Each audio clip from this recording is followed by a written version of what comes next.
to rise up to fulfill our calling, we can see him heal our hearts, our families, our churches, and our land. It's time to join a new movement of men who long to see what God will do with the awakening of his kingdom men who lead their families and infiltrate the culture as kingdom citizens.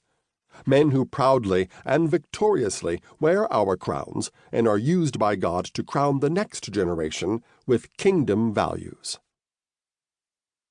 Dr. Tony Evans, Dallas, Texas. Part 1. Awakening Biblical Manhood. Chapter 1. Chosen for the Challenge.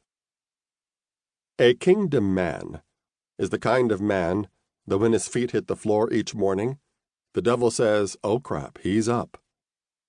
When I first wrote that line to open my book, Kingdom Man, nearly 10 years ago, I had no idea how deeply I would be put to the test in living it out.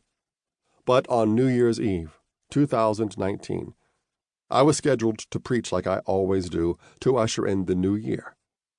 But this night was unlike past New Year's Eves. Typically, these services ring loudly with cheer, great music, laughter, and fun. We hold 2 services so that thousands upon thousands can come. We always end the second service with a countdown to the new year right at midnight. But this night was different. This night stared me straight in the face, daring me to stay down. I had lain in my bed for the better part of that entire day, as well as the previous one.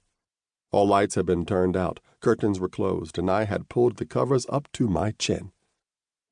My empty stare reflected the empty ache inside. From time to time, one of the kids would come into the room to check on me and see if I needed anything to eat or drink. I did not. They asked me if I had gotten any sleep. I had not.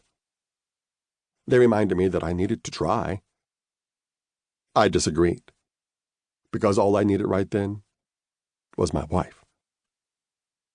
But Lois had gone on to be with the Lord just the morning before.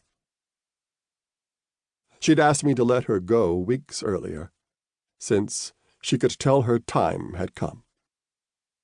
And I had sat by her bed, weeping as I told her I could not. But a few more weeks of witnessing her suffer through the effects of the cancer that ravaged her once vibrant life brought me to my knees. I relented. I surrendered. I told my bride, of 49.5 years, I would let her go this time.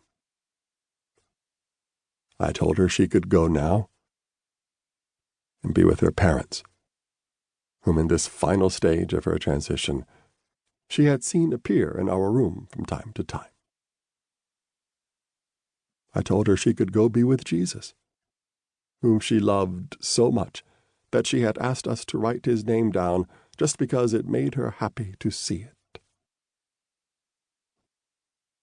I told her she could go get the award that the angels she had found the strength to tell us had said she was about to receive.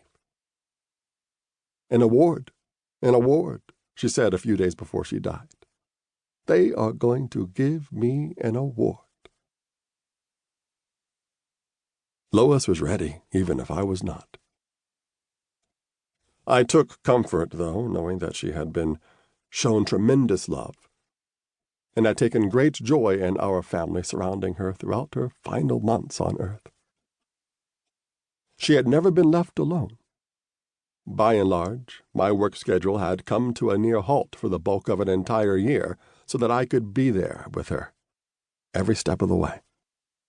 Each treatment, each doctor visit, each new meal of health-promising potential, each prayer, each day, each tear. She had become my sole focus. She had become our sole focus as a family. But now here I was, alone in a room I had shared with my best friend for decades.